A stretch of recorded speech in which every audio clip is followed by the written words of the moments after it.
Hey, hey, hey. Time for another out of this world story from rSpace.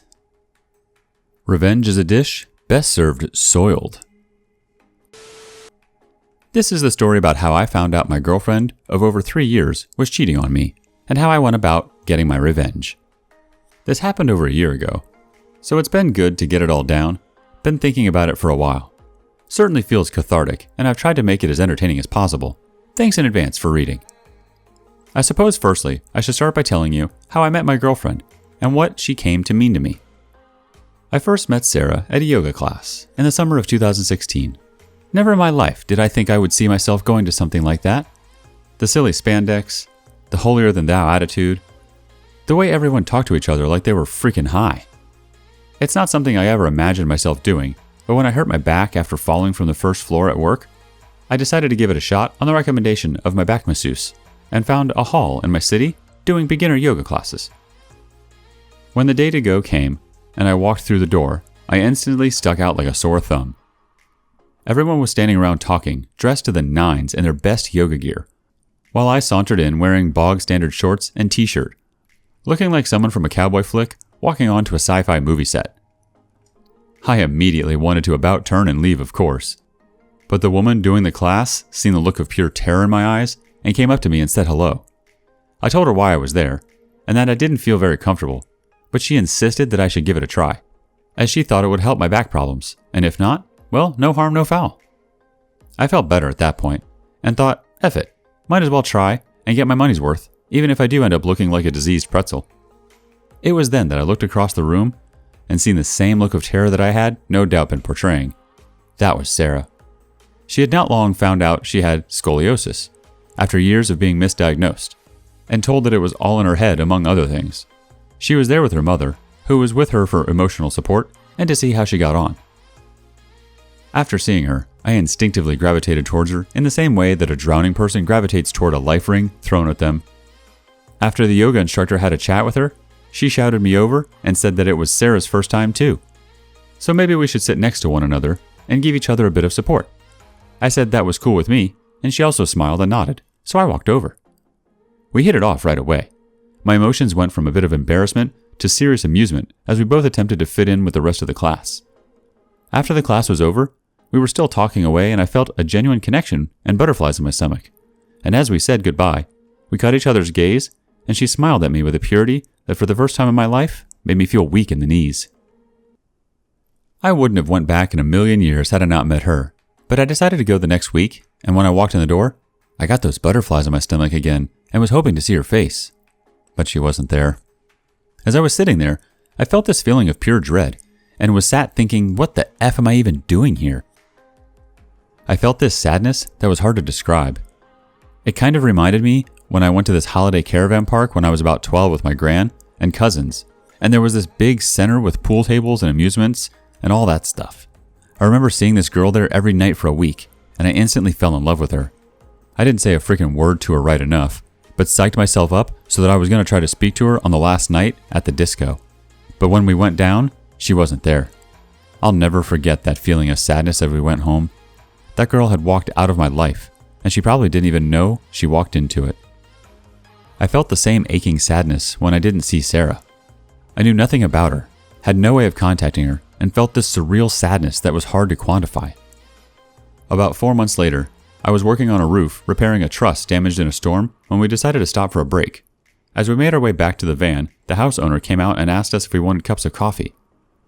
We accepted, and she came out with coffee and biscuits. As soon as I seen this woman, I just knew her face somewhere, but couldn't for the life of me place her. It wasn't until that night after racking my brains that I realized it was at that yoga hall I had seen her before. It was Sarah's mother. The next day, I was back finishing the job and the same thing happened. We stopped for a break, went down towards the van, and the woman came out asking if we wanted some coffee. After we finished up, I took the cups and biscuit wrappers back, and as I was passing them over to her, I asked how her daughter was, and was she still having back problems. She looked surprised, but smiled at me and said yes, then asked how I knew her. I replied that I'd spoke to her at a yoga class months back. She laughed and she said she remembered me now. I then gave her a card with my number written on it, and asked if she could maybe get her daughter to text me as I wanted to get back in touch with her. Shoot my shot, I thought. I wish I frickin' hadn't now. I got a text message that night from Sarah, asking how I was, and that she had looked for me again at the yoga hall, but I wasn't there. Turned out, she had went back the week after me, as she thought it was bi-weekly. We met up soon after, really hit it off again, and after 8 months, she moved in with me. She was funny, smart, and sweet, as well as being the most uniquely beautiful person I'd ever met. She had a whimsical beauty to her, pointed ears and defined features. She reminded me of a she-elf or something. I truly thought I'd found my soulmate. She had moved into my home and everything was going great guns. She was on disability and got personal independence payments and was getting steroid injections for her scoliosis, which along with painkillers and exercises were keeping her pain at bay. We would alternate the cooking, while she done the cooking and took care of our cat, Mitzi. I was also making good money, so we were in a comfortable position financially. When I'd get back from work, we'd always be doing things like going out on walks or the like, just always in each other's company. It was at this point I was seriously contemplating proposing to her. Things changed around Halloween 2019. Our sex life was always very active, but there were times when she occasionally wasn't up to it, and I was fine with that. We'd work around positions that were comfortable for her due to her back problems, but I'd say in general, she had a high sex drive. Well, around October, she started complaining a lot about her back hurting more, especially just before the times we'd usually go to bed together. Anytime we did have sex after that, it wasn't passionate or intense. It felt like we were going through the motions. She started complaining while we were in the middle of it, so at that point, I'd stop, of course. I started feeling really sexually frustrated, but I was positive that it was just a blip, and that we'd get through it together. The thing is, she seemed fine in other aspects of her life. She seemed happy. The first real red flag for me came in December when she completely stopped showing me affection. She just became cold towards me, and seemed repulsed when I put my arms around her or tried to take her hand. She was the one who was so touchy-feely, hands in the air, constant reaffirming touches, kisses and cuddles. When we'd sit on the couch, she'd basically be on top of me. That all completely stopped. Didn't for Mitzi though. Yes, that's right. I ended up jealous of our cat. At this point, we were in the new year, and I suspected her of cheating. She had become downright hostile towards me. I started trying to up my workload around the house, but nothing was good enough. I ended up constantly being belittled and walking on eggshells. Couldn't do right for wrong, and was starting to become a humorless shell of my witty former self. One night, I got a hold of her phone and looked through it. Nothing. It was clean as a whistle. Wasn't even any messages from her friends or her mother, which I found weird. It was then that my friend told me that if we were on the same plan, then I could check on the carrier's website and see all the activity from her phone. We were on the same plan, and I paid for her phone. That night, I logged into my BT account, navigated to mobile, then her number. Started to sift through, and there it was. Thousands of texts and calls to this one specific number. It had started 6 months previous, and it had dates, times, and how long the calls were. She'd be speaking to and texting this person for hours and hours while I was at work, deleting everything before I got home, then going cold turkey when I got back.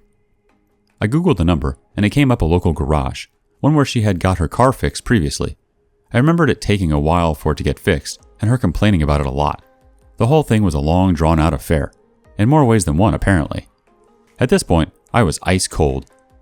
I already had it got into my head she was having an affair, so getting it confirmed was more a relief than anything else. I wanted to catch her in the act, rather than have her attempt to gaslight me and squirm out of the circumstantial. So I found out everything I could about this guy. I found out where he lived, that he had a young wife and child, found out what car he drove, even walked in asking about prices so I could look this guy in the eye and get a measure of him. His name was Carl, with a K. I knew this affair was physical for lots of reasons, but the fact that their phone calls and texts stopped dead from 1 to 2 each day said to me that this was the time they were meeting up. I came with all sorts of silly plans.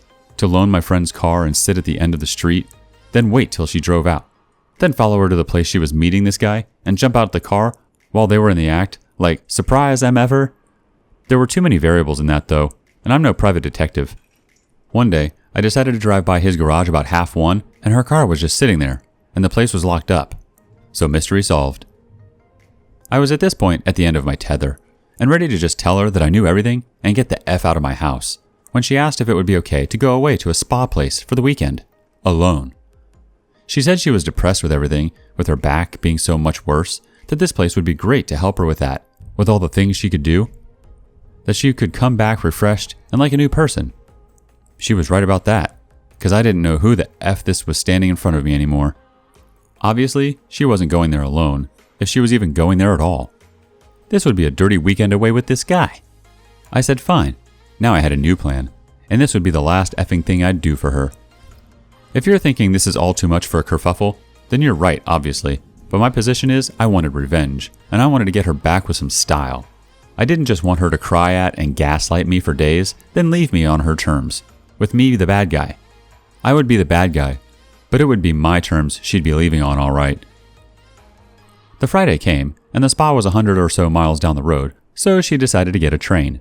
I jokingly asked her if she couldn't find something more local. Umming and ohing followed till I told her I was only kidding. I got off work a couple of hours early and took her into the train station. Despite her protests, she would get a taxi, as I wanted to see her off. We drive in, and as I'm looking for a place to park, you wouldn't guess whose car I spot. That's right, Carl with a K. I think, F it, I'm going to have some fun and make her squirm, so I park up directly next to him. They're right next to each other, door to door, and she immediately becomes uneasy, not knowing where to look. I'm pretending to look for something, trying to draw out the moment, and the atmosphere is razor sharp at that point. What happened next genuinely caused me to do something out with my plan. She started to silently giggle. You know when you go to church or someone dies, and you go to church because someone dies and something funny pops into your head? And it becomes mental torture desperately trying to think of something else and stop yourself from laughing maniacally? Well, she's desperately trying not to laugh. I'm pretending not to notice. She's tapping her hand on her trouser leg, and from the corner of my eye, I can see him, with his head on the effing steering wheel. She actually lets out a laugh, then quickly disguises it as a cough and starts clearing her throat. I start doing the whole tapping of back thing, and I'm just thinking to myself, I can't wait to get you back. So we all go through life being the butt of the joke at least once, whether it be passive-aggressive work colleagues, or when you get up and try and do a talk at school with a face redder than the devil himself. But you never expect that crap from people who are supposed to have your back, even if you were conspiring against them at that point. I helped her into the train station with her things, made sure she had her bearings, said goodbye, and walked away. By the time I got out, Carl with a K's car was nowhere to be seen, so I went back home, composed myself, and carried out my plan. My plan was simple but effective. I started by having a locksmith come out to change the locks. I then proceeded to pack all of her clothes and belongings into bin bags and put it round the side of the house. On Friday night, with the noise of her laughing at me ringing in my ears, I'd done something I never imagined I could do. I took Mitzi's litter tray, walked around the side of the house with it, opened the bin bag with Sarah's belongings in it, and threw it in. Gave the bag a good shake, then tied it up again. The way I seen it at the time was that it's cause and effect in action. She caused me to effectively put cat crap in with her things. If you're thinking I'm an a-hole, then you're probably right. I'll never win any awards for being nicest neighbor on the block. If I don't like you within 5 minutes of meeting you, I probably never will. And the only time I'd ever take out your trash is if you are the trash. If you do break through those barriers, though, I think I'm a loyal, caring person. I didn't do anything to deserve being cheated on. Except maybe putting cat litter in with her things, but that was after the fact. I spent the Saturday in a mire of depression, answering her texts with the only energy I could muster, which wasn't a lot. I complained of a severe headache from a hangover I had never had, and the texts dwindled. The reality of what was transpiring hit home, and for the first time since before New Year, I took stock of my life, sitting in my swivel chair with Mitzi in tow like a frickin' Bond villain. Sunday came, and I was ready to execute the final part of my plan. Firstly, I drove to Carl with a K's house and put a letter through his door. It was addressed to his wife, and basically said in block capitals, "Important, Carl with a K's wife name. Open immediately." Inside it was a letter outlining how her husband was having an affair with my girlfriend, copies of her phone calls and text log, as well as other information like that they were away together this weekend. I put it through the door, rang the doorbell, and walked away. Got in my car and drove for a minute, then parked up again. Then I phoned Sarah. I genuinely can't remember a lot of what I said to her, but it was something along the lines of me asking how everything was going. She started to gush about how much she enjoyed herself, that she feels like a new woman, and that she could maybe see herself doing it 2 or 3 times a year, to blow off the cobwebs. Certainly to blow something. At this point I blurt out, "How's Carl?" Her yapping stops dead. Silence fills the air until she finally says, "Who's Carl?" "You know," I reply, "Carl, with a K." I then proceeded to tell her that I knew everything, that I changed the locks and all her stuff was around the side of my house. Instead of being apologetic, she goes on a thunderous diatribe, blaming me for everything, basically stabbing me in the back while complaining that my backbone was blunting her blade. At the end, I told her how her stuff smelled of Mitzi's poo and hung up. I blocked her number and didn't see hide nor hair of her until the Wednesday when I came back from work. She was sitting on the doorstep. All the bags had been moved. I ignored her, walked around the back, let myself in the back door, and locked it behind me. Haven't spoken to her since, although she's made her attempts, including a letter. In regards to Carl, I don't know what happened between him and his wife. I do know that he said it wasn't personal to a friend of mine. That made me angry. Like, is that supposed to make it better? Someone saying something isn't personal just means it isn't personal to them. It was to me. If someone smashes through your front room in a 4x4 obliterating everyone you've ever loved, is it easier to get over it if they didn't personally mean it? Is it easier to pick up the pieces and put them back together again? No. I heard that COVID hasn't been kind to his business though, but you won't catch me shedding no tears for that, unless it's tears of laughter, that is. Our one and only comment comes from Chepo1966. It is good to see that there are still men with values and principles, that even if one is in love, there are such important things to be begging, to be chosen, denigrating and crying. Nowadays, it is almost the norm to see. So much man, without dignity, without self-love, and without dignity, that when you see one who acts in a normal way or how to act, one feels totally admired. Deception or betrayal should always be the end of a relationship, even when it lasts or it is more than once. The pain caused by this act can never be overcome while you are with the one who caused the door. It is better to do what you have done. I really love you. You are a man of great self-esteem and dignity. Luck, and be sure that you will return, or rather, you will find a great woman.